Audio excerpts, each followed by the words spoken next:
Hello, this is Kara from Kara Tarot.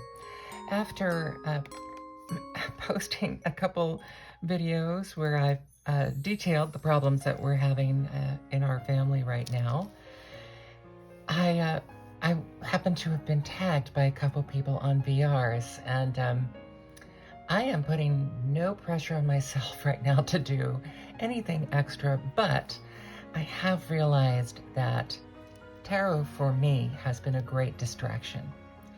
It has been something to take my mind away from the problems that are going on and help me deal with things. So I know I don't use tarot in the same way that a lot of other people in the community do, but you know, that's okay. It's the way I use it, and I do read. I mean, I read for other people, and so that said, I'm really delighted to have been tagged.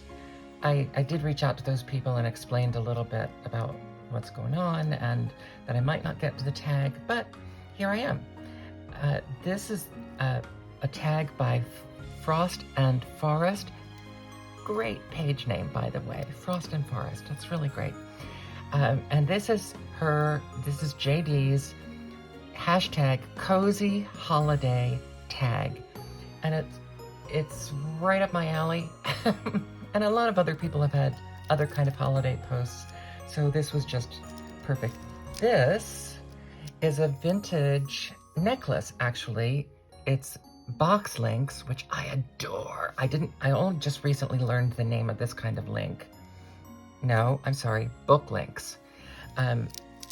If you're a jewelry person, is it book or is it box? I think it's book links. I think that's what it is. Anyway, I adore this kind of link. This is a necklace actually, but I just thought I'd wear it as a bracelet so you could see it. These are wooden little red bells then held on with a bead.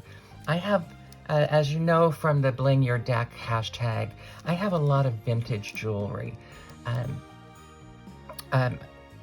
I used to just like walk around and pick up vintage pieces, you know, for $2, $3, anything that interested me. And this, because it has the red bells, is something, and because they're wooden, this has been a good piece for me to wear during my Christmas harp recitals, because the wood is not going to scratch the harp, and it's not going to, and it's enough of a choker that it's not going to knock on the harp while I play. So, and it's big enough to carry these flashes of red to the audience that may be sitting, you know, quite a bit away. So anyway, so that's my fun Christmas necklace bracelet. And you see my holiday decorations and my cozy mug, and I'll get started.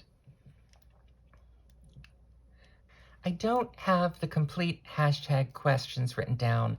I have the concept written down for each one. There are 6 questions and then 1 extra if you want to do the extra one. And so I'm just going to say the name of that, number 1, and then I'll have it on the screen, the more detailed thing.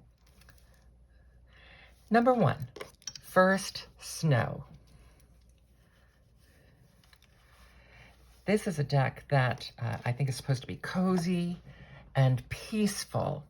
And this is a deck that I have said before, I really kind of got to be specifically my Christmas deck.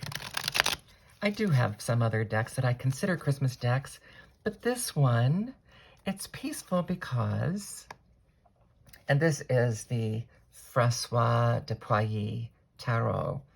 And shout out to my friend Mariana at Happenings by Chance, because she's the person that introduced this to me. This is a tiny little deck, one of my smaller decks, but it has the historical elements that I love. It's a Minchiate deck. And the peacefulness for me is that it has, the pips are just card pips. And eventually we'll get to why I consider this my Christmas deck. This kind of dark gray-green is the predominant color in the deck with little touches of blue, but mostly this gray-green, and other colors. And then let me flip through. And then we get to these that have these deep reds in the background and brighter reds. And they're not all the zodiac cards. It's just kind of random as to which ones have the red. So anyway, this deck has red and green, and that is my first snow deck, the Francois de Poilly Minchiate. Number 2, the dark nights, the increasingly dark hours of winter and the shadows that come with it. For me, it is the Lacrymosa tarot. This actually is new to me. I only got this recently. It's been around and it is beloved. I resisted. I tried to talk myself out of it for a long time because it's make-playing cards. It's a little more expensive. But, whoops, boobies. But anyone who knows my channel knows this is me, the classics, and even the darkness of it. I specifically like the way the cards kind of can be laid out and sort of form a larger picture. This was something I particularly liked about this deck. But then it also has a great deal of Christian imagery. And speaking of which, hello, how's that for confirmation that comes up right when I say that? So for me, as a tarot reader that took up tarot as part of my Christian mysticism, exploration of Christian mysticism, this is, it's a beautiful deck. I got it with the metallic gilding, which, you know, may chip. It looks like it's already chipped a little bit. No, it hasn't. But, so that's my Dark Knight deck.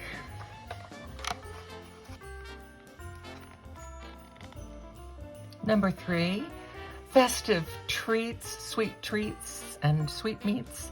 And no one who knows me will be surprised. It is the Naibi de Giovanni Vacchetta. This is the Il Meneghello edition of this deck. I have always considered this a Christmas deck because of the ribbons, the festive decorations. Look at that. How could you think anything other than Christmas with that? So it's just so festive and so beautiful, and with the ribbons, it really makes me think, and these feasting is often part of the cup suit, or looking like it's feasting. It's just a beautiful, fun deck that it brings the party with it, and it is a tasty delight for the eyes. It's a strong reader. It's one of my top 5 decks at least. Anytime I don't include it is a time that I think, oh, I could have included it, because it's always has primacy for me. It's one of my very favorite decks. Festive Treats.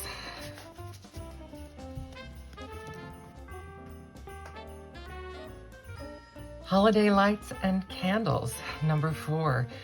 The Golden Tarot of the Tsar. Now, a lot of you know I've been using this as my scripture card deck for quite a while, but I do consider this, I edged it in red, and it's one of the few decks that I've edged. I do consider this always a prime Christmas deck. Some of it's because of the red, but also the medieval icons. It is a brilliant deck. It is not without its problems for regular reading.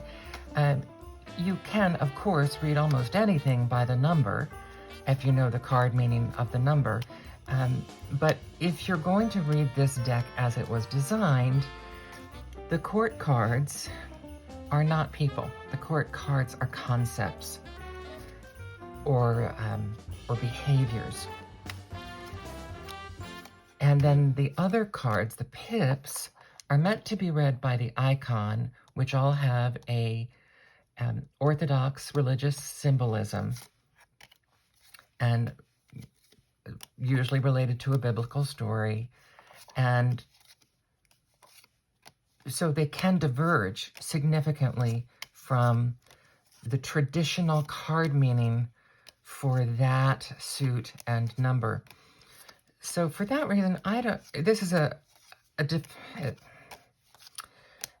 I would consider it a more difficult deck. It's beautiful, but as I said, it's not without its problems if you read it the way it was created. If you're just using it for beautiful images and then going by the numbers, it can be read as a normal Rider-Waite-Smith deck. Golden Tarot of the Tsar, Holiday Lights and Candles.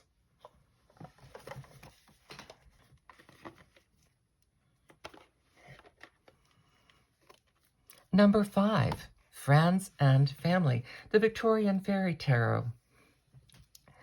Now, because this deck has each suit is a season, it has the entire year, but this is one of the few decks that I own that actually has winter in it. Specifically has the swords are winter in this deck.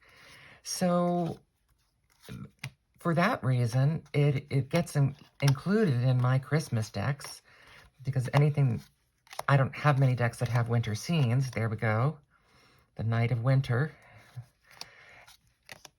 And also, this particular prompt, Friends and Family, this deck feels very crowded to me. It's a busier deck than what I usually like. There we have more winter. And the imagery is often very crowded, not just with a lot of imagery, but often with a lot of characters too. And for that reason, I think this is a great Friends and Family deck. The Victorian Fairy Tarot.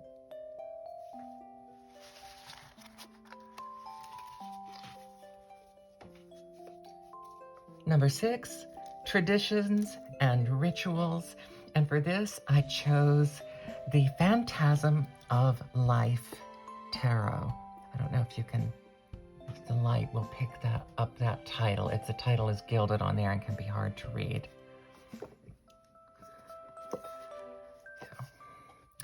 The Phantasm of Life. And there we have it on the booklet. Lovely, lovely little, almost like a jewel box. And this deck, I also consider a Christmas deck because there's so many children in it. All of the characters, for the most part, seem very young. There are many winter scenes in this deck, as well as lots of images, like there, little angels on a dark night. It almost reminds me of caroling. There are a lot of images that remind me of children at Christmas, lots of toys, and it has this sort of Victorian era theme to it, even though the illustrations are, I refer to this deck as being a blend between 1920s and 30s advertising with manga. I think it's somewhere in between those two, or a blending of those two, which also makes it kind of unique. And it's a lovely, sweet deck. Because it has so many children in it, and it just makes me, it feels like family and festive. And here we have a child surrounded by toys for the Nine of Pentacles. Here, more like gingerbread houses. There are just a lot of images in this that reflect the holiday season to me. And I definitely think of this as, here we go again, isn't that just festive season? Music, toys, cups that look like bells. I just think the stabbed teddy bear for the Ten of Swords is the darkest that this deck gets. So the references to fairy tales, it's just an adorable deck. It's beautifully produced too. It has holographic edges, and it's a lovely linen finish. Oh, and the backs are really pretty. That is Traditions and Rituals, the Phantasm of Life Tarot.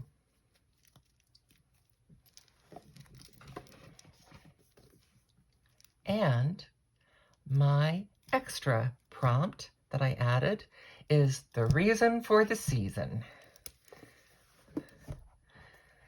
So many people use that phrase, the reason for the season, as a reminder to ignore the commercialism of the season and remember that the birth of Christ is the essence of Christmas. Now, if you're anti-Christian, you're going to have, other thoughts about that, but and historically, of course, there are other things that go with this season, but the phrase, the reason for the season, and especially within my family, where my mother's grandfather was a pastor, my father in his 80s went back to school to get his doctorate in theology. My family is deeply enmeshed in the church. I left the church for a long time and have come back. Bill Moyer's Interviews with Joseph Campbell is actually what brought me back. His the hero's journey, the mythology series. He said something about for people who were raised in a specific tradition, if the point of all religions, he was making the concept that the point of all religions is to get beyond the religion itself to the highest spiritual plane. And Joseph Campbell felt that if you were raised in a particular spiritual tradition, the chances are of you reaching, being able to see beyond and get to that higher spiritual level was through the tradition that you were raised in. Joseph Campbell's a concept, not mine, but it struck home with me. He said that as he was someone who studied many religions and saw, did comparisons within different religious and mythological structures, that he felt it would be almost impossible for him to reach that same level than as one person who focused on one thing. It's kind of like, in tarot world, it's kind of like the people who have just one deck know that deck in a way that you can't if you have a whole lot of decks, because you're spending that much more time. And I have that conversation with myself a lot about having a lot of decks, and that if I had less, I might be able to get to know the ones that I have better. I just recently showed this deck. This is the Holy Card Tarot, and all of the images are from historic holy cards. So you know me, it has history. It has history, it has religious history, it has all the symbolism and emotional punch that goes with that. And while it is often lacking, that's the rare sword card that has a sword in it. While it is lacking those traditional symbols, for me, it's an incredibly strong reader. I'm always surprised every time that I use it, how the depth of the readings that I'm getting from it. And then, of course, I like things that have an extra layer of meaning. Then the booklet you can go to and look up what is the scene that's being depicted. What is what's historically the reference for that particular holy card, and then how does this creator feel that I'm looking for her name. how does this creator feel that the cards interplayed with the traditional tarot meaning. Patty Gallagher was the creator of this deck.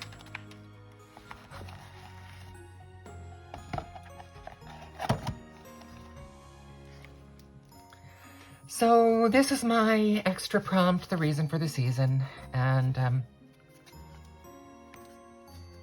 that's my cozy holiday tag. In our family, it is inextricably linked with Christmas and Christianity. If in your family it isn't, I certainly respect that.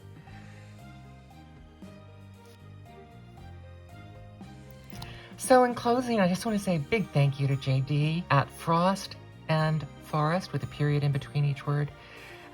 Thanks to JD for including me in this tag. It's been a nice diversion for me, and because it was a smaller tag, easy to do as well. The hashtag Cozy Holiday Tag. And to all of you, no matter how you celebrate this season or don't, I hope that it is a wonderful time for you of great contentment and joy. Thank you.